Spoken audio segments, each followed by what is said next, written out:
দুর্ঘটনা কবলিত কাঞ্চনজঙ্ঘা এক্সপ্রেস যাত্রী নিয়ে শিয়ালদহ স্টেশনে এসে পৌঁছালো রাত 3:17 মুখ্যমন্ত্রী মমতা বন্দ্যোপাধ্যায়ের নির্দেশ অনুযায়ী রাত্রে শিয়ালদহ স্টেশনে রাজ্য সরকারের পক্ষ থেকে একটি হেল্প ডেস্ক করা হয়। সেই হেল্প ডেস্কের দায়িত্বে ছিলেন রাজ্যের মন্ত্রী তথা কলকাতার মেয়র ফিরহাদ হাকিম ও রাজ্য পরিবহন মন্ত্রী স্নেহাশিস চক্রবর্তী।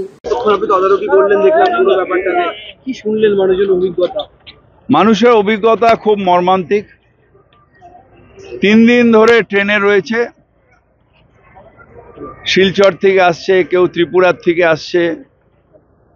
হঠাৎ করে মৃত্যু ফাঁদ, তার থেকে বেরিয়েছে। তার মধ্যে জার্কিংয়ে অনেকের চোট আছে, ফার্স্ট এডের এখানে হলো। প্রাথমিক চিকিৎসা হয়ে তারা বাসে উঠলো, গন্তব্যস্থলে যাবে।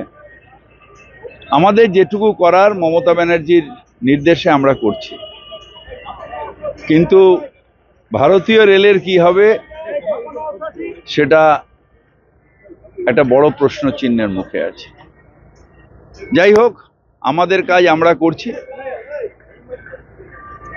আমরা প্রাণ হাতে নিয়ে রেলে চড়ব। ভগবানের কৃপায় যদি ফিরে বাড়িতে আসতে পারি আসবো, আর না হলে রেলের মৃত্যু হবে। যাত্রীরা অনেকে বলছেন যে ট্রেনটাকে তারা নিরাপদ মনে করছেন না। আমি নিজেও মনে করছি না। আমি বন্দে ভারতে যাওয়া আসা করি, এই মালদা যাই, বোলপুর যাই। এখন তো মনে হচ্ছে যে বাড়িতে আর একটু ইন্স্যুরেন্স বাড়িয়ে দিয়ে যেতে হবে, যে ফিরবো কি না কোনো ঠিক নেই। এখনো পর্যন্ত কতজনকে বাসে করে বাড়ি পৌঁছানোর ব্যবস্থা? দেখেন, আমরা যা যা পেয়েছি এখানে প্রায় 100-150 জনের বেশি হবে, তাদের বাসে তুলেছি।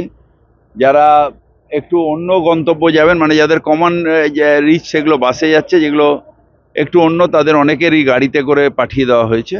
ট্রান্সপোর্ট মিনিস্টার নিজে দাঁড়িয়ে থেকে এটা করেছেন, ট্রান্সপোর্ট সেক্রেটারি। সুতরাং এটা মমতা ব্যানার্জি সকালবেলাই আমাদের ইনস্ট্রাকশন দিয়েছিলেন যে রেল আসা মাত্রই তাদের যাতে আমাদের দিক দিয়ে কোনো পরিষেবার ত্রুটি না হয়, সেটা আমরা করলাম।